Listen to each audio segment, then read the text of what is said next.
ਲੋਕਰਣ channel Punjabi ਦਾ ਖਾਸ programme ਖਬਰਾਂ top ਦੀਆਂ ਦੇਖ ਰਹੇ ਹੋ ਤੁਸੀਂ। ਮੈਂ ਹਾਂ ਸੁਖਵਿੰਦਰ ਸਿੰਘ ਸਿੱਧੂ। ਪ੍ਰੋਗਰਾਮ ਦੇ ਵਿੱਚ ਗੱਲਬਾਤ ਕਰਾਂਗੇ ਪੰਜਾਬ ਦੀ ਸਿਆਸਤ ਦੇ ਨਾਲ ਜੁੜੀਆਂ ਹੋਈਆਂ ਅਹਿਮ ਖਬਰਾਂ ਤੇ। ਸਭ ਤੋਂ ਪਹਿਲਾਂ ਗੱਲਬਾਤ ਕਰਾਂਗੇ ਕਿ ਕਾਂਗਰਸ ਦੇ ਵਿੱਚ ਜੋ ਕੈਪਟਨ ਅਮਰਿੰਦਰ ਸਿੰਘ ਦੇ ਖਿਲਾਫ ਲਗਾਤਾਰ ਮੀਟਿੰਗਾਂ ਹੋ ਰਹੀਆਂ ਸੀ, ਉਹ ਮੀਟਿੰਗਾਂ ਦਾ ਦੌਰ ਲਗਾਤਾਰ ਜਾਰੀ ਹੈ। ਅੱਜ ਇੱਕ ਵਾਰ ਫਿਰ ਤੋਂ ਕੁਝ ਮੰਤਰੀਆਂ ਤੇ ਵਿਧਾਇਕਾਂ ਦੇ ਵੱਲੋਂ ਇੱਕ ਮੀਟਿੰਗ ਕੀਤੀ ਗਈ। ਕੌਣ-ਕੌਣ ਇਸ ਮੀਟਿੰਗ ਦੇ ਵਿੱਚ ਸ਼ਾਮਿਲ ਹੋਏ, ਕੀ ਕੁਝ ਇਸ ਮੀਟਿੰਗ ਦੇ ਵਿੱਚ ਵਿਚਾਰ ਵਟਾਂਦਰਾ ਹੋਇਆ, ਇਸ ਪੂਰੇ ਮਾਮਲੇ ਤੇ ਤੁਹਾਨੂੰ ਇੱਕ ਗੱਲ ਦੱਸਣ ਦੀ ਕੋਸ਼ਿਸ਼ ਕਰਾਂਗੇ। ਤੇ ਉੱਥੇ ਹੀ ਅਗਲੀ ਖਬਰ ਦੇ ਬਾਰੇ ਜਿਹੜੀ ਵਿਚਾਰ ਚਰਚਾ ਕਰਾਂਗੇ, ਉਹ ਖਬਰ ਹੈ ਕਿ ਜਿਹੜੀ ਕਿਸਾਨਾਂ ਦੇ ਵੱਲੋਂ ਕੇਂਦਰ ਨੂੰ ਚਿੱਠੀ ਲਿਖੀ ਗਈ ਹੈ ਕਿ ਦੁਬਾਰਾ ਗੱਲਬਾਤ ਸ਼ੁਰੂ ਕੀਤੀ ਜਾਵੇ, ਆਪਸ ਦੇ ਵਿੱਚ ਜਿਹੜਾ ਗੱਲਬਾਤ ਕਰਕੇ ਮਸਲਾ ਨਿਬੇੜ ਲਿਆ ਜਾਵੇ। ਇਸ ਫੈਸਲੇ ਦੇ ਉੱਪਰ, ਚਿੱਠੀ ਲਿਖਣ ਦੇ ਫੈਸਲੇ ਦੇ ਉੱਪਰ ਹੁਣ ਜਥੇਬੰਦੀਆਂ, ਕਿਸਾਨ ਜਥੇਬੰਦੀਆਂ ਦੋ ਫਾੜ ਹੋਈਆਂ ਨਜ਼ਰ ਆ ਰਹੀਆਂ ਨੇ। ਕੁਝ ਜਥੇਬੰਦੀਆਂ ਦੇ ਵੱਲੋਂ ਇਹ ਚਿੱਠੀ ਲਿਖੀ ਗਈ ਹੈ ਤੇ ਕੁਝ ਜਥੇਬੰਦੀਆਂ ਕਹਿ ਰਹੀਆਂ ਨੇ ਕਿ ਇਹ ਚਿੱਠੀ ਨਹੀਂ ਸੀ ਲਿਖਣੀ ਚਾਹੀਦੀ, ਵਿਚਾਰ ਵਟਾਂਦਰੇ ਤੋਂ ਪਿੱਛੋਂ ਇਹ ਚਿੱਠੀ ਲਿਖਣੀ ਚਾਹੀਦੀ ਸੀ। ਇਸ ਤਰੀਕੇ ਦੇ ਨਾਲ ਚਿੱਠੀ ਕਿਉਂ ਲਿਖ ਦਿੱਤੀ ਗਈ, ਕੀ ਵਿਵਾਦ ਖੜਾ ਹੋਇਆ, ਇਸ ਪੂਰੇ ਮਾਮਲੇ ਤੇ ਵੀ ਗੱਲਬਾਤ ਕਰਾਂਗੇ। ਤੇ ਇਹਨਾਂ ਪੂਰੀਆਂ ਖਬਰਾਂ ਤੇ ਵਿਚਾਰ ਚਰਚਾ ਲਈ ਮੇਰੇ ਨਾਲ ਮੌਜੂਦ ਰਹਿਣਗੇ ਸਾਡੇ ਸੀਨੀਅਰ ਪੱਤਰਕਾਰ ਸਰਦਾਰ ਪਰਮਿੰਦਰ ਸਿੰਘ ਜੀ। ਸਭ ਤੋਂ ਪਹਿਲਾਂ ਉਹਨਾਂ ਦਾ ਸਵਾਗਤ ਕਰ ਲੈਂਦੇ ਹਾਂ। ਪਰਮਿੰਦਰ ਜੀ, ਸਵਾਗਤ ਹੈ ਪ੍ਰੋਗਰਾਮ ਵਿੱਚ। ਸਤਿ ਸ਼੍ਰੀ ਅਕਾਲ ਜੀ ਸਾਰਿਆਂ ਨੂੰ, ਧੰਨਵਾਦ ਸਿੱਧੂ ਸਾਹਿਬ। ਪਰਮਿੰਦਰ ਜੀ, ਕਿਵੇਂ ਦੇਖਦੇ ਹੋ ਜਿਹੜਾ ਅੱਜ ਮੀਟਿੰਗ ਹੋਈ ਹੈ? ਬੇਸ਼ੱਕ ਹਾਈ ਕਮਾਨ ਦੇ ਵੱਲੋਂ ਜਿਹੜੀਆਂ ਇਹ ਗੱਲਾਂ ਕਹੀਆਂ ਗਈਆਂ ਸੀ ਕਿ ਭਾਈ ਤੁਸੀਂ ਹੁਣ ਜਿਹੜੀਆਂ ਤੁਹਾਡਾ ਮੀਟਿੰਗਾਂ ਦਾ ਦੌਰ ਹੈ, ਤੁਹਾਡੀਆਂ ਜਿਹੜੀਆਂ ਗਤੀਵਿਧੀਆਂ ਚੱਲਦੀਆਂ ਨੇ, ਇਹਨੂੰ ਤੁਸੀਂ ਰੋਕ ਲਓ, ਥੋੜੇ ਦਿਨਾਂ ਦੇ ਵਿੱਚ ਜਿਹੜਾ ਤੁਹਾਡਾ ਮਾਮਲਾ ਸੁਲਝਾ ਦਿਆਂਗੇ। ਪਰ ਹਾਲੇ ਵੀ ਜਿਹੜਾ ਲਗਾਤਾਰ ਮੀਟਿੰਗਾਂ ਦਾ ਦੌਰ ਜਾਰੀ ਹੈ, ਕਿਵੇਂ ਦੇਖਦੇ ਹੋ ਇਸ ਮੀਟਿੰਗ ਨੂੰ ਤੇ ਕੌਣ-ਕੌਣ ਸ਼ਾਮਿਲ ਹੋਇਆ ਤੇ ਕੀ ਕੁਝ ਵਿਚਾਰ ਵਟਾਂਦਰਾ ਇਸ ਮੀਟਿੰਗ ਦੇ ਵਿੱਚ ਹੋਇਆ?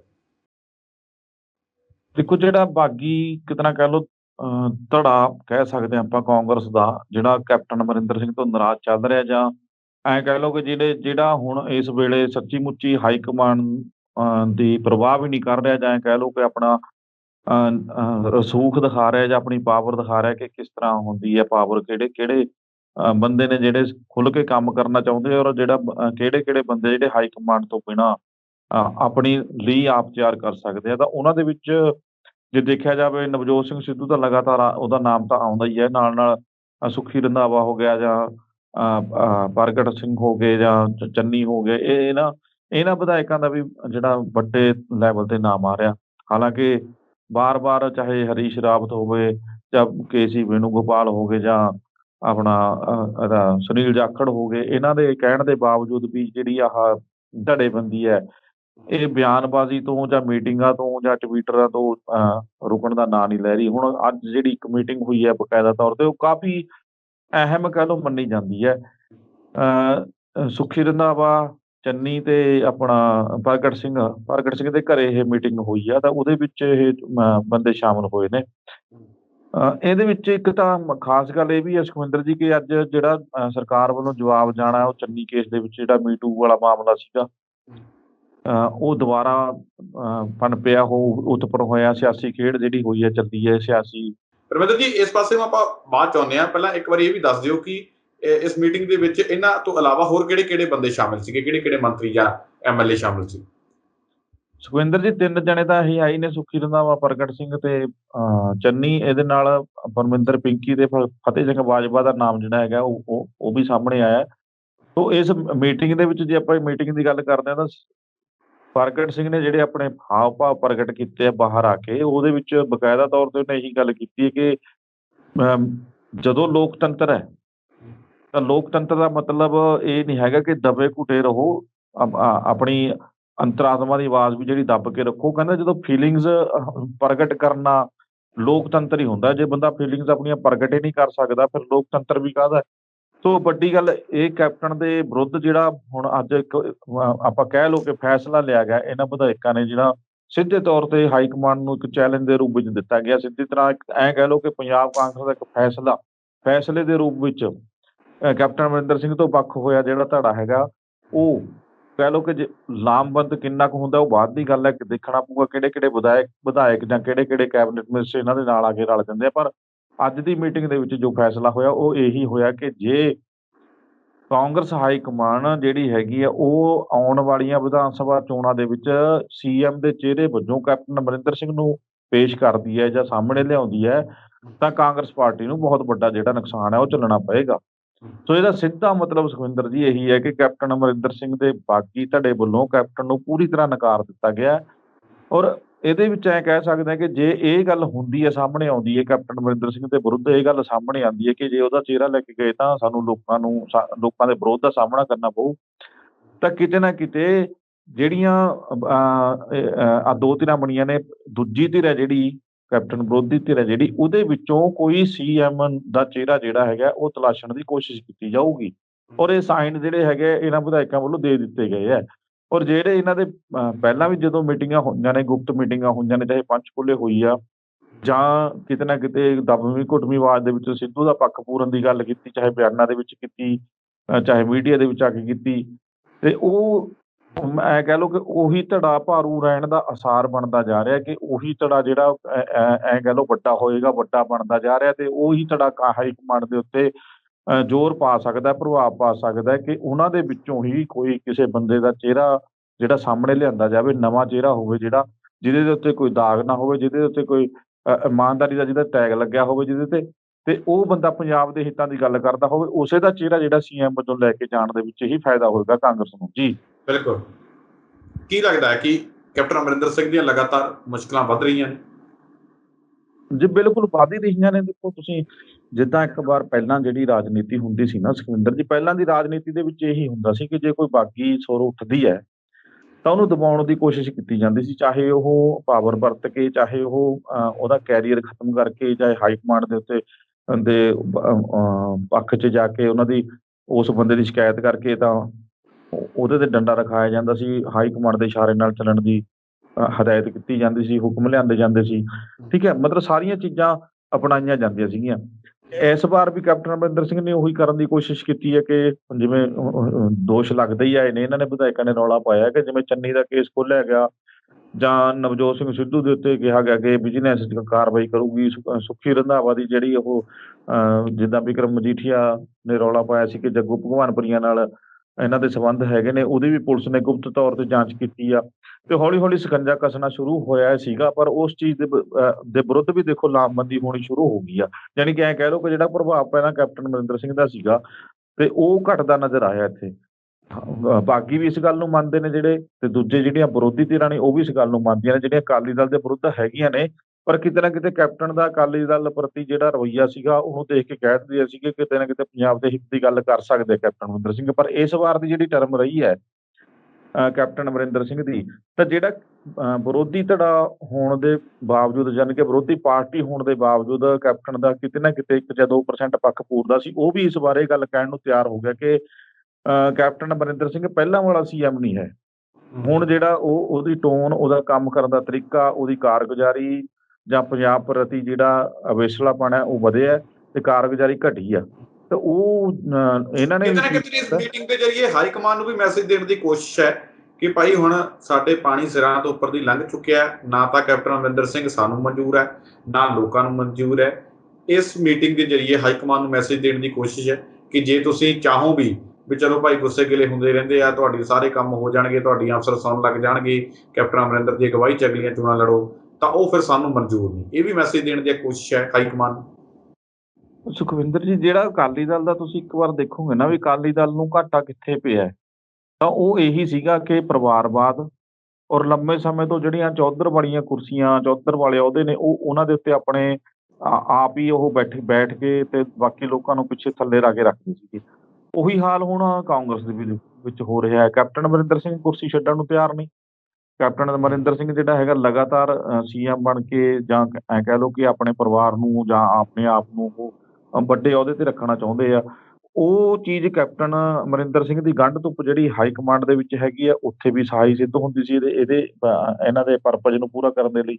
ਪਰ ਹੁਣ ਜਦੋਂ ਲਾਮਬੰਦੀ ਹੋਈ ਹੈ ਤਾਂ ਉਹੀ ਚੀਜ਼ ਇਹਨਾਂ ਨੂੰ, ਜਿਵੇਂ ਅਕਾਲੀ ਦਲ ਨੂੰ ਖਰਾਬ ਕੀਤਾ ਇਸ ਚੀਜ਼ ਨੇ ਵੀ, ਜਿਵੇਂ ਪ੍ਰਕਾਸ਼ ਸਿੰਘ ਬਾਦਲ ਸਭ ਤੋਂ ਬਾਅਦ ਸੁਖਬੀਰ ਸਿੰਘ ਬਾਦਲ ਆ ਗਏ। ਤੇ ਉਹੀ ਗੱਲ ਇਹ ਵੀ ਹੁਣ ਕੈਪਟਨ ਅਮਰਿੰਦਰ ਸਿੰਘ ਨੇ ਪਿਛਲੇ ਵਾਰ ਕਿਹਾ ਸੀ ਕਿ ਸਾਡਾ ਕੋਈ ਪਰਿਵਾਰ ਦਾ ਮੈਂਬਰ ਇੱਕ ਬੰਦਾ ਹੀ ਜਾਂ ਚੋਣ ਲੜੂਗਾ ਜਾਂ ਮੈਂ ਨਹੀਂ ਚੋਣ ਲੜੂਗਾ, ਮਤਲਬ ਉਹਨਾਂ ਨੇ ਕਿਹਾ ਜੇ ਮੇਰੀ ਆਖਰੀ ਚੋਣ ਹੈਗੀ ਆ। ਲੇਕਿਨ ਹੁਣ ਆ ਕੇ ਕਹਿਤਾ ਕਿ ਮੈਂ ਚੋਣ ਲੜੂਗਾ ਔਰ ਮੈਂ ਨਹੀਂ ਹਟਦਾ ਜਦੋਂ ਤੱਕ ਪੰਜਾਬ ਦਾ ਸਵਾਰ ਨਹੀਂ ਦਿੱਤਾ ਕੁਛ। ਤੇ ਇਹਦਾ ਮਤਲਬ ਇਹ ਸੀ ਕਿ ਦੂਜਿਆਂ ਨੂੰ ਤਾਂ ਮੌਕਾ ਮਿਲ ਹੀ ਨਹੀਂ ਰਿਹਾ ਸੀ ਕੋਈ। ਹੁਣ ਵੱਡੇ ਉਮਰ ਦਰਾਜ਼ ਵੀ ਹੋ ਗਏ ਆ, ਸਾਰੀ ਉਮਰ ਤੁਸੀਂ ਸੱਤਾ ਦੇ ਵਿੱਚ ਬੈਠੇ ਰਹੋਗੇ ਜਾਂ ਸਾਰੀ ਉਮਰ ਹੀ ਲੀਡਰੀ ਕਰੀ ਜਾਓਗੇ ਜਾਂ ਸਾਰੀ ਉਮਰ ਹੀ ਵੱਡੇ ਅਹੁਦੇ ਤੇ ਤਾਇਨਾਤ ਰੱਖੋਗੇ ਆਪਣੇ ਆਪ ਨੂੰ, ਤੇ ਬਾਕੀ ਉਹਨੂੰ ਤਾਂ ਮੌਕਾ ਹੀ ਨਹੀਂ ਮਿਲਣਾ। ਫਿਰ ਉਹ ਕਿੱਧਰ ਜਾਣਗੇ? ਉਹ ਸਾਰੀ ਉਮਰ ਸੇਵਾ ਹੀ ਕਰਦੇ ਰਹਿਣ ਇਹਨਾਂ ਦੀ ਪਾਰਟੀ ਦੀ। ਲੋਕਾਂ ਦੀ ਸੇਵਾ ਚਲੋ ਕਿਸੇ ਨੇ ਕੀ ਕਰਨੀ ਹੁੰਦੀ ਆ। ਇਹ ਵੱਡੀਆਂ ਸੀਟਾਂ ਦੇ ਉੱਤੇ ਵੱਡੇ ਜਿਹੜੇ ਮੰਤਰਾਲੇ ਹੁੰਦੇ ਨੇ, ਵਿਭਾਗ ਹੁੰਦੇ ਨੇ, ਉਹਨਾਂ ਦੇ ਕਾਬਜ਼ੇ ਆਪ ਹੁੰਦੇ ਨੇ, ਜਿੱਥੋਂ ਐਂ ਕਹਿ ਲਓ ਮੋਟੀਆਂ ਰਕਮਾਂ ਵੀ ਆਉਂਦੀਆਂ ਨੇ ਆਲੇ ਦੁਆਲੇ ਤੋਂ। ਉਹ ਸਾਰਾ ਕੁਛ ਆਪ ਰੱਖ ਲੈਂਦੇ ਨੇ, ਫਿਰ ਡੰਡਾ ਰੱਖਦੇ ਨੇ ਦੂਜਿਆਂ ਦੇ।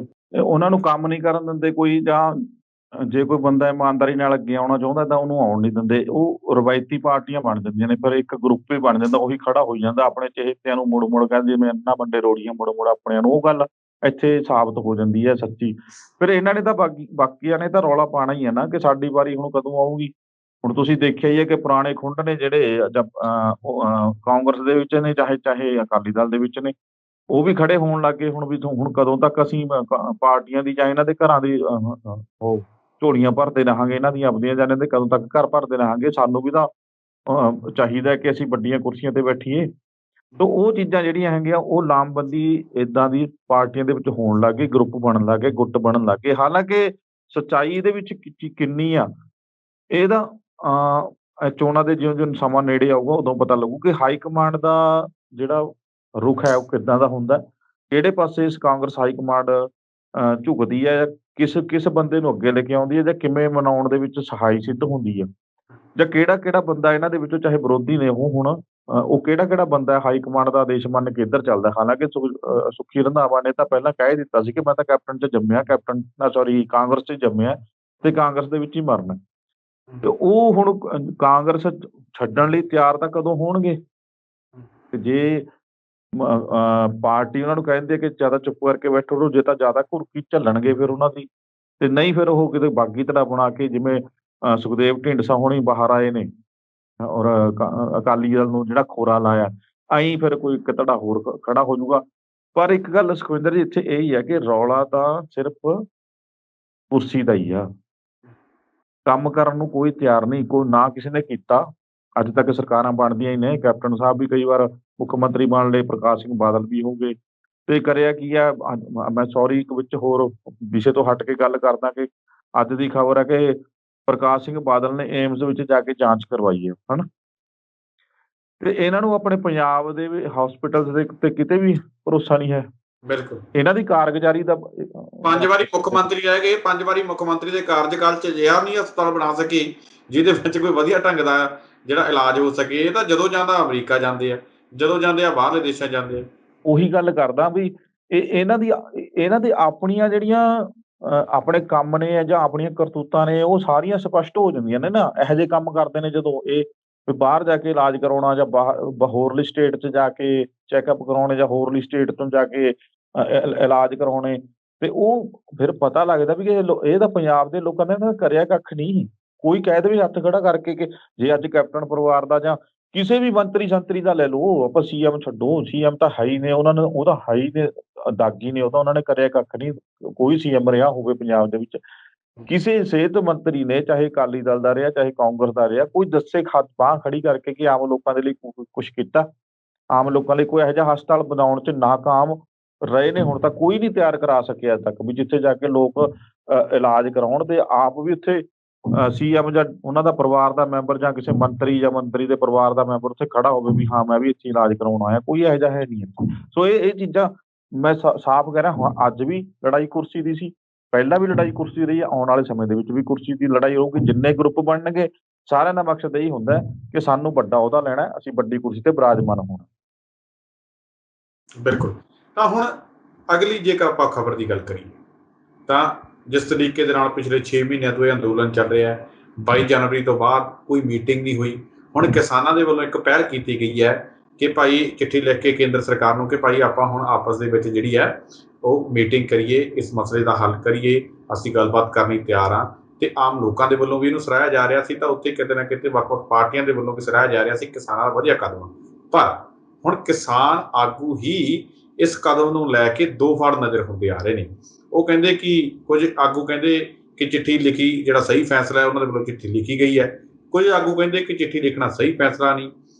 ਕਿਉਂ ਇਹ ਦੋ ਫੜ ਹੋਏ ਨੇ? ਗੱਲ ਕੀ ਆ?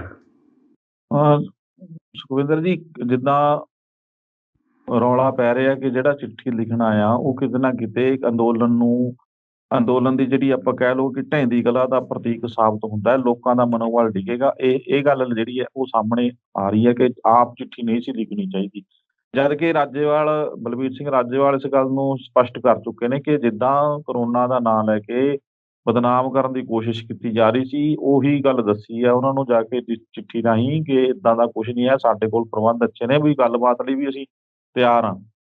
ਜਿੱਦਾਂ ਕਿਹਾ ਜਾ ਰਿਹਾ ਸੀਗਾ ਕਿ ਗੱਲਬਾਤ ਲਈ ਤਿਆਰ ਨਹੀਂ ਹੈਗੇ, ਬੀਜੇਪੀ ਦੇ ਬੰਦੇ ਨੇ ਕੁਛ ਰੌਲਾ ਪਾਇਆ ਸੀ, ਤਾਂ ਉਹ ਜਿਹੜੀਆਂ ਗੱਲਾਂ ਉਹਨਾਂ ਨੇ ਸਪਸ਼ਟ ਕਰਨੀਆਂ ਚਾਹੁੰਦੇ ਸੀਗੇ, ਉਹ ਸਪਸ਼ਟ ਕੀਤੀਆਂ ਨੇ। ਪਰ ਇੱਕ ਹੁਣ ਤੁਹਾਡਾ ਜਿਹੜਾ ਉਹ ਇਸ ਗੱਲੋਂ ਨਾਰਾਜ਼ ਨਜ਼ਰ ਆ ਰਿਹਾ ਕਿ ਉਹਨਾਂ ਨੇ ਚਿੱਠੀ ਕਿਉਂ ਲਿਖੀ ਤੇ ਅਸੀਂ ਚਿੱਠੀ ਨਾਲ ਸਹਿਮਤ ਨਹੀਂ ਹੈਗੇ। ਉਹਦੇ ਵਿੱਚ ਰੁਲਦੂ ਸਿੰਘ ਹੋਰੀ, ਬੂਟਾ ਸਿੰਘ ਹੋਰੀ, ਹੋਰ ਵੀ ਕਈ ਬੜੇ ਬੰਦੇ ਨੇ। ਦੂਜੇ ਪਾਸੇ ਜਿਹੜਾ ਚਿੱਠੀ ਲਿਖਣ ਵਾਲੇ ਧੜੇ ਨੇ, ਉਹ ਧੜਾ ਹੈਗਾ, ਉਹਦੇ ਵਿੱਚ ਰਾਜੇਵਾਲ, ਦਰਸ਼ਨਪਾਲ ਹੋਣੀ, ਗੁਰਾਹਾਂ, ਇਹ ਬੰਦੇ ਸਾਰੇ ਉੱਧਰ ਇਕੱਠੇ ਨਜ਼ਰ ਆਉਂਦੇ ਨੇ।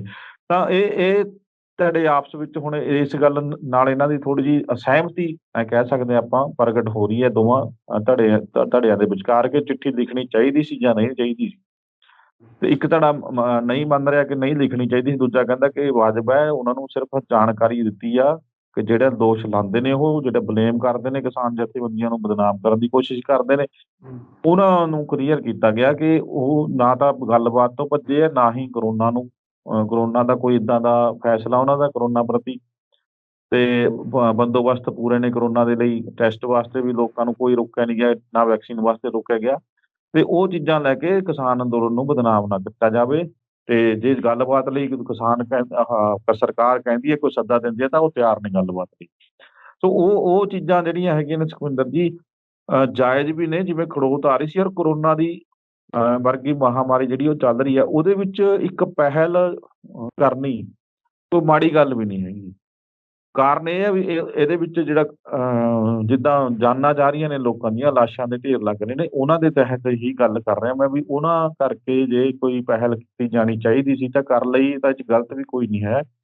ਅੱਗੇ 26 ਮਈ ਤੋਂ ਬਾਅਦ ਜਿਹੜੀਆਂ ਨੀਤੀਆਂ ਨੇ, ਉਹ ਤਾਂ ਬਕਾਇਦਾ ਤੌਰ ਤੇ ਚਿੱਠੀ ਦੇ ਵਿੱਚ ਵੀ ਉਹਨਾਂ ਨੇ ਮੈਨਸ਼ਨ ਕੀਤਾ ਹੀ ਹੈ। ਜਿਵੇਂ ਦੱਸਦੇ ਨੇ ਰਾਜੇਵਾਲ ਜਾਂ ਟਕੈਤ ਨੇ ਵੀ ਜਿਹੜੀ ਗੱਲ ਕੀਤੀ ਆ ਕਿ 26 ਮਈ ਤੋਂ ਬਾਅਦ ਜਿਹੜਾ ਹੈਗਾ ਉਹ ਸੰਘਰਸ਼ ਨੂੰ ਹੋਰ ਤੇਜ਼ ਕੀਤਾ ਜਾਊਗਾ। ਔਰ ਜਿਵੇਂ ਕੱਲ੍ਹ ਚਡੂਨੀ ਦੀ ਅਗਵਾਈ ਦੇ ਵਿੱਚ ਦੇਖੋ ਕਿੱਡਾ ਵੱਡਾ ਜਥਾ ਗਿਆ, ਹੁਣ ਅੱਜ ਵੀ ਹਜ਼ਾਰਾਂ ਦੀ ਗਿਣਤੀ ਦੇ ਵਿੱਚ ਗਏ ਆ ਲੋਕ ਉੱਧਰ। ਤਾਂ ਦਿਨੋ ਦਿਨ ਜਿਹੜਾ ਹੈਗਾ ਇਕੱਠ ਉਹ ਵੱਧਦਾ ਵੀ ਜਾ ਰਿਹਾ। ਸੋ ਉਸ ਵੱਧਦੇ ਇਕੱਠ ਨੂੰ ਵੀ ਕੰਟਰੋਲ ਕਰਨਾ ਹੈ, ਬਿਮਾਰੀ ਤੋਂ ਵੀ ਬਚਾਉਣਾ ਹੈ। ਤੇ ਇਹ ਜੇ ਗੱਲ ਕਰਨ ਦੀ ਕੋਈ ਅੱਗੇ ਪਹਿਲ ਹੁੰਦੀ ਹੈ ਤਾਂ ਉਹਦੇ ਵਿੱਚ ਮਾੜੀ ਗੱਲ ਵੀ ਕੋਈ ਨਹੀਂ, ਕਿਉਂਕਿ ਕਿਤੇ ਨਾ ਕਿਤੇ ਆਗੂਆਂ ਤੇ ਵੀ ਆਪਣੇ ਆਪਸ ਦੇ ਵਿੱਚ ਜਿਸ ਤਰੀਕੇ ਦੇ ਮਤਭੇਦ ਨੇ, ਉਹਨਾਂ ਨੂੰ ਲੈ ਕੇ ਸਵਾਲ ਖੜੇ ਹੁੰਦੇ ਨੇ ਕਿ ਭਾਈ ਤੁਹਾਨੂੰ ਆਪਣੇ ਆਗੂਆਂ ਤੇ ਭਰੋਸਾ ਹੈ ਨਹੀਂਗਾ। ਕਿਉਂਕਿ ਜੇਕਰ ਜਿਨ੍ਹਾਂ ਨੇ ਚਿੱਠੀ ਲਿਖੀ ਆ ਉਹ ਵੀ ਆਗੂ ਤਾਂ ਕਿਸਾਨ ਅੰਦੋਲਨ ਵਾਪਸ ਕਰਾਉਣ ਲਈ ਗਏ ਨਾ, ਅੰਦੋਲਨ ਜਿੱਤਣ ਲਈ ਗਏ ਨਾ, ਤੇ ਜੇ ਉਹਨਾਂ ਨੇ ਬਿਨਾਂ ਦੱਸੇ ਚਿੱਠੀ ਲਿਖ ਵੀ ਦਿੱਤੀ ਤਾਂ ਫਿਰ ਇਹਦਾ ਮਤਲਬ ਇਹ ਤਾਂ ਨਹੀਂ ਵੀ ਉਹ ਵਿਕ ਗਏ ਜਾਂ ਗਲਤ ਹੋ ਗਏ। ਕਿਤੇ ਨਾ ਕਿਤੇ ਆਪਸ ਦੇ ਵਿੱਚ ਵੀ ਤਾਲਮੇਲ ਦੀ ਕਮੀ ਹੈ, ਆਪਸ ਦੇ ਵਿੱਚ ਵੀ ਇਹਨਾਂ ਨੂੰ ਇੱਕ ਦੂਜੇ ਤੇ ਸ਼ੱਕ ਹੈ। ਸਵਾਲ ਤਾਂ ਖੜੇ ਫਿਰ ਕਿਸਾਨ ਆਗੂਆਂ ਤੇ ਵੀ ਹੁੰਦੇ ਨੇ। ਹੁੰਦੇ ਤਾਂ ਹੈਗੇ ਨੇ, ਕਿਉਂਕਿ ਵੱਖ-ਵੱਖ ਜਥੇਬੰਦੀਆਂ ਨੇ। ਸੁਖਵਿੰਦਰ ਜੀ, ਕੋਈ ਇੱਕ ਜਥੇਬੰਦੀ ਥੋੜ੍ਹੀ ਆ। ਜਥੇਬੰਦੀਆਂ ਵੱਖ-ਵੱਖ ਨੇ, ਵੱਖਰੇ-ਵੱਖਰੇ ਉਹਨਾਂ ਦੇ ਆਪਦੇ ਸੰਵਿਧਾਨ ਨੇ, ਵੱਖਰੀ-ਵੱਖਰੀ ਜਥੇਬੰਦੀਆਂ ਦੇ ਤਹਿਤ ਉਹ ਕੰਮ ਕਰ ਰਹੇ ਨੇ। ਤੇ ਐਂ ਕਹਿ ਲਓ ਕਿ ਇਸ ਪਲੇਟਫਾਰਮ ਦੇ ਤਾਂ ਇਕੱਠੇ ਹੋ ਗਏ ਨਾ ਕਿ ਕਾਨੂੰਨ ਰੱਦ ਕਰਾਉਣਾ ਆ, ਤਾਂ ਇਕੱਠੇ ਨਜ਼ਰ ਆਉਂਦੇ ਨੇ। ਜੇ ਮੈਂ ਕਿਸੇ ਬਜ਼ੁਰਗ ਨਾਲ ਗੱਲ ਕਰਦਾ ਸੀ, ਜਿਵੇਂ ਕਹਿੰਦੇ ਉਹ ਵੀ ਕਿਸਾਨ ਇੱਕ ਪਾਰਟੀ ਬਣਾ ਲੈਣ, ਹੁਣ ਮੌਕਾ ਆ ਤੇ ਸੰਯੁਕਤ ਮੋਰਚਾ ਬਣਿਆ ਹੋਇਆ ਹੈ, ਸਾਰੇ ਕਿਸਾਨ ਆਗੂ ਉੱਥੇ ਇਕੱਠੇ ਨੇ, ਬੈਠੇ ਨੇ ਦਿੱਲੀ ਦੇ ਵਿੱਚ, ਤੇ ਇੱਕ ਰਾਜਨੀਤਿਕ ਪਾਰਟੀ ਬਣਾ ਕੇ ਚੋਣਾਂ ਲੜਨ, ਪੰਜਾਬ ਦਾ ਭਲਾ ਹੋ ਜੇ। ਤਾਂ ਉਹ ਬੰਦੇ ਦਾ ਮਤਲਬ ਬਜ਼ੁਰਗ ਸੀਗਾ, ਉਹਦਾ ਕਹਿਣਾ ਸੀਗਾ, ਕਹਿੰਦਾ ਕਿ ਅੱਜ ਤੁਸੀਂ ਪਾਰਟੀ ਅਨਾਉਂਸ ਕਰ ਦਿਓ, ਪਾਰਟੀ ਅਨਾਉਂਸ ਕਰੋਗੇ ਤਾਂ 52 ਪ੍ਰਧਾਨ ਖੜੇ ਹੋ ਜਾਣਗੇ ਕਿਸਾਨ ਪਾਰਟੀ ਦੇ। ਜਾਣੀ ਕਿ ਉਹ ਕਹਿਣ ਦਾ ਭਾਵ ਤਾਂ ਇਹੀ ਹੈ ਕਿ ਇਹਨਾਂ ਦੇ ਆਪਣੀਆਂ ਜਥੇਬੰਦੀਆਂ ਦੇ ਇਹ ਆਪ ਹੀ ਆਗੂ ਨੇ, ਆਪ ਹੀ ਪ੍ਰਧਾਨ ਨੇ, ਇਹ ਆਪ ਹੀ ਆਪਣੇ ਆਪ ਨੂੰ ਅੱਗੇ ਕਰਦੇ ਨੇ। ਪਰ ਸਿਰਫ ਤੇ ਸਿਰਫ ਆਪਾਂ ਉਸ ਗੱਲ ਬਾਰੇ ਬੋਲਦੇ ਹਾਂ ਕਿ ਕਾਨੂੰਨ ਰੱਦ ਕਰਾਉਣ ਦੇ ਮਸਲੇ ਦੇ ਉੱਤੇ ਇਕੱਠੇ ਹੋਏ ਸੀਗੇ। ਜੇ ਇਹਦੇ ਵਿੱਚ ਕਿਸੇ ਨੂੰ ਭਰੋਸੇ 'ਚ ਨਹੀਂ ਲਿਆ ਗਿਆ ਤਾਂ ਉਹਦੇ ਵਿੱਚ ਇਹ ਵੀ ਸੀਗਾ ਬਣਦਾ ਕਿ ਜੇ ਦੂਜਾ ਧੜਾ ਇਹ ਕਹੇ ਕਿ ਮੈਨੂੰ ਨਾ ਪੁੱਛਿਆ ਗਿਆ, ਨਾ ਦੱਸਿਆ ਗਿਆ, ਨਾ ਭਰੋਸੇ 'ਚ ਲਿਆ ਗਿਆ ਚਿੱਠੀ ਲਿਖਣ ਵੇਲੇ, ਤਾਂ ਉਹ ਬੈਠ ਕੇ ਮਤਭੇਦ ਹੱਲ ਕਰ ਲੈਣੇ ਚਾਹੀਦੇ ਨੇ। ਜੇ ਦੋਵੇਂ ਧੜਿਆਂ ਦੇ ਵਿਚਕਾਰ ਜਾਂ ਦੋਵੇਂ ਜਿਹੜੇ ਧੜੇ ਬਣੇ ਨੇ ਹੁਣ, ਉਹਨਾਂ ਦੇ ਆਗੂਆਂ ਵਿਚਕਾਰ ਜੇ ਕੋਈ ਸਵਾਲੀਆ ਚਿੰਨ੍ਹ ਖੜਾ ਹੁੰਦਾ ਹੈ ਤਾਂ ਕਾਨੂੰਨ ਰੱਦ ਕਰਾਉਣ ਦੇ ਮਸਲੇ ਨੂੰ ਸਾਹਮਣੇ ਰੱਖ ਕੇ ਉਹਨੂੰ ਹੱਲ ਕਰਨਾ ਚਾਹੀਦਾ ਹੈ। ਤੇ ਜਿਨ੍ਹਾਂ ਨੇ ਏਦਾਂ ਦਾ ਕੰਮ ਕੀਤਾ, ਜੇ ਕੋਈ ਬਿਨਾਂ ਪੁੱਛੇ ਜਾਂ ਬਿਨਾਂ ਦੱਸੇ ਕਿਸੇ ਨੂੰ ਚਿੱਠੀ ਲਿਖਤੀ ਜਾਂ ਭਰੋਸੇ 'ਚ ਨਹੀਂ ਲਿਆ ਗਿਆ ਆਪਣੇ ਸਾਥੀਆਂ ਨੂੰ, ਤਾਂ ਉਹ ਵੀ ਗੱਲ ਖੜੇ ਹੋ ਕੇ ਕਰਨ ਕਿ ਇਸ ਮਕਸਦ ਤਹਿਤ ਲਿਖੀ ਗਈ ਸੀ, ਜਾਂ ਕਿਉਂਕਿ ਪਹਿਲਾਂ ਵੀ ਸੰਯੁਕਤ ਮੋਰਚੇ ਨੇ ਜੋ ਵੀ ਕੰਮ ਕੀਤੇ ਉਹ ਕਿਹਾ ਗਿਆ ਕਿ ਪਹਿਲਾਂ ਇੱਕ ਕਮੇਟੀ ਬਣੀ ਹੈ, ਉਹਦੇ ਤਹਿਤ ਵਿਚਾਰ ਹੁੰਦਾ, ਫਿਰ ਅੱਗੇ ਗੱਲ ਸਾਰਿਆਂ ਤੱਕ ਪਹੁੰਚਾਈ ਜਾਂਦੀ ਹੈ, ਸਾਰਿਆਂ ਦੀ ਸਹਿਮਤੀ ਹੁੰਦੀ ਹੈ, ਦੈਨ ਚਿੱਠੀ ਲਿਖੀ ਜਾਂਦੀ ਹੈ, ਜਾਂ ਦੈਨ ਕੋਈ ਨੀਤੀ ਅਪਣਾਈ ਜਾਂਦੀ ਹੈ। ਤੇ ਇਸੇ ਤਰ੍ਹਾਂ ਮੇਰੇ ਖਿਆਲ ਇਹਦੇ ਵਿੱਚ ਵੀ ਹੋਇਆ ਹੋਊਗਾ। ਪਰ ਹੁਣ ਕਾਰਨ ਕੀ ਰਹੇ ਨੇ? ਅਸਹਿਮਤੀ ਇਸ ਗੱਲ ਤੇ ਪ੍ਰਗਟਾਈ ਜਾ ਰਹੀ ਹੈ ਕਿ ਚਿੱਠੀ ਨਹੀਂ ਲਿਖਣੀ ਚਾਹੀਦੀ ਸੀਗੀ, ਤੇ ਜੇ ਨਹੀਂ ਲਿਖਣੀ ਚਾਹੀਦੀ ਸੀ ਤਾਂ ਉਸ ਟਾਈਮ ਰੋਕਣਾ ਵੀ ਚਾਹੀਦਾ ਸੀਗਾ। ਜੇ ਨਹੀਂ ਦੱਸਿਆ ਤਾਂ ਹੁਣ ਬੈਠ ਕੇ ਇਸ ਜਿਹੜਾ ਕਿਤੇ ਜੇ ਲੋਕਾਂ ਖੜਾ ਦੇ ਮਨ ਦੇ ਵਿੱਚ ਸਵਾਲ ਹੱਲ ਖੜੇ ਕਰ ਹੁੰਦੇ ਨੇ, ਸ਼ੰਕੇ ਖੜੇ ਹੁੰਦੇ ਨੇ ਜਦੋਂ ਇਹਨਾਂ ਦੀ ਆਪਸ ਦੇ ਵਿੱਚ ਇਸ ਤਰੀਕੇ ਦੇ ਮਤਭੇਦ ਹੁੰਦੇ ਆ, ਤਾਂ ਫਿਰ ਕਿਤੇ ਨਾ ਕਿਤੇ ਲੋਕਾਂ ਦਾ ਮੋਰਾਲ ਡਾਊਨ ਹੁੰਦਾ, ਜਿਹੜਾ ਇੰਨੀ ਵੱਡੀ ਗਿਣਤੀ ਦੇ ਵਿੱਚ ਉੱਥੇ ਲੋਕ ਬੈਠੇ ਆ ਕਿ ਭਾਈ ਇਹ ਕੀ ਕਰੀ ਕੀ ਜਾਂਦੇ ਆ। ਹਾਂ, ਬਿਲਕੁਲ ਹੁੰਦਾ ਜੀ। ਉਹ ਆਹੀ ਗੱਲ ਜੇ ਨਹੀਂ ਮਤਭੇਦ ਏਦਾਂ ਦਾ ਹੱਲ ਹੋਏਗਾ ਤਾਂ ਲੋਕਾਂ ਦੇ ਵਿੱਚ ਇਹ ਮੈਸੇਜ ਗਲਤ ਜਾਏਗਾ। ਲੋਕ ਕਹਿਣਗੇ ਹੁਣ ਇਹ ਆਪਸ ਵਿੱਚ ਲੜਨ ਲੱਗ ਗਏ, ਸਰਕਾਰ ਵੀ ਚਾਹੁੰਦੀ ਇਹੀ ਆ। ਸਰਕਾਰ ਤਾਂ ਪਹਿਲਾਂ ਤੋਂ ਲੰਮਾ ਸਮਾਂ ਇਸੇ ਕਰਕੇ ਖਿੱਚ ਰਹੀ ਸੀ ਨਾ ਅੰਦੋਲਨ ਨੂੰ, ਕਿ ਇਹ ਕਿਤੇ ਨਾ ਕਿਤੇ ਜਾ ਕੇ ਇਹਨਾਂ ਦੇ ਸਿੰਗ ਫਸਣ ਤੇ ਅਸੀਂ ਇਹਦਾ ਫਾਇਦਾ ਚੱਕੀਏ ਤੇ ਲੋਕ ਇਹਨਾਂ ਤੋਂ ਪਿੱਛੇ ਹਟ ਜਾਣ। ਜਦੋਂ ਇੱਥੇ ਲੋਕਾਂ ਦਾ ਘੱਟ ਹੋ ਗਿਆ ਤੇ ਉਹਨਾਂ ਨੂੰ ਐਕਸ਼ਨ ਕਰਨਾ ਸੌਖਾ ਹੋ ਜਾਣਾ। ਉਹ ਇਸੇ ਕਰਕੇ ਲੰਮਾ ਲਟਕਾ ਰਹੀ ਸੀ ਨਾ ਇਸ ਨੂੰ। ਹੁਣ ਨਹੀਂ ਤਾਂ ਹੁਣ ਜਿਵੇਂ ਬਿਮਾਰੀ ਚੱਲ ਰਹੀ ਹੈ ਕਰੋਨਾ ਦੀ, ਤੇ ਹੁਣ ਨੂੰ ਫੈਸਲਾ ਲੈ ਕੇ ਘਰੋਂ ਘਰ ਹੀ ਭੇਜ ਦੇਣਾ ਚਾਹੀਦਾ ਸੀ ਉਹਨਾਂ ਨੂੰ, ਸਰਕਾਰ ਨੂੰ। ਪਰ ਉਹਨਾਂ ਨੂੰ ਪਤਾ ਸੀ ਕਿ ਏਦਾਂ ਦੇ ਅੰਦੋਲਨ ਨੇ ਤਾਂ ਕਿਤੇ ਨਾ ਕਿਤੇ ਜਾ ਕੇ ਇਹ ਆਪਸ ਵਿੱਚ ਭਿੜਨਗੇ, ਅਸੀਂ ਉਹਦਾ ਫਾਇਦਾ ਉਠਾਵਾਂਗੇ, ਤੇ ਉਹ ਫਾਇਦਾ ਉਠਾਉਣ ਵਾਸਤੇ ਸਰਕਾਰ ਵੀ ਤਿਆਰ ਆ ਤੇ ਲੋਕਾਂ ਦਾ ਮਨੋਬਲ ਤਾਂ ਡਿੱਗਣਾ ਲਾਜ਼ਮੀ ਹੈ ਸੁਖਵਿੰਦਰ ਜੀ। ਬਿਲਕੁਲ। ਤਾਂ ਪਰਮਿੰਦਰ ਜੀ, ਤੁਸੀਂ ਸਾਡੇ ਨਾਲ ਇਸ ਪ੍ਰੋਗਰਾਮ ਦੇ ਵਿੱਚ ਜਿਹੜੇ, ਤੁਹਾਡਾ ਬਹੁਤ ਬਹੁਤ ਧੰਨਵਾਦ ਜੀ। ਸ਼ੁਕਰੀਆ ਸੁਖਵਿੰਦਰ ਜੀ, ਧੰਨਵਾਦ। ਤਾਂ ਇਹ ਸਨ ਸਾਡੇ ਸੀਨੀਅਰ ਪੱਤਰਕਾਰ ਪਰਮਿੰਦਰ ਸਿੰਘ ਰਾਏਪੁਰ ਜੀ, ਜਿਨ੍ਹਾਂ ਦੇ ਵੱਲੋਂ ਇਹਨਾਂ ਅਹਿਮ ਖਬਰਾਂ ਦੇ ਉੱਪਰ ਸਾਡੇ ਨਾਲ ਵਿਚਾਰ ਚਰਚਾ ਕੀਤੀ ਗਈ ਹੈ। ਉਮੀਦ ਕਰਦੇ ਹਾਂ ਕਿ ਪਰਮਿੰਦਰ ਸਾਹਿਬ ਹੋਰਾਂ ਦੇ ਜਿਹੜੇ ਵਿਚਾਰ ਆ ਤੁਹਾਨੂੰ ਜ਼ਰੂਰ ਪਸੰਦ ਆਏ ਹੋਣਗੇ। ਦੁਬਾਰਾ ਫਿਰ ਮਿਲਾਂਗੇ ਇਸ ਪ੍ਰੋਗਰਾਮ ਦੇ ਵਿੱਚ, ਤਦ ਤੱਕ ਦਿਓ ਇਜਾਜ਼ਤ। ਧੰਨਵਾਦ।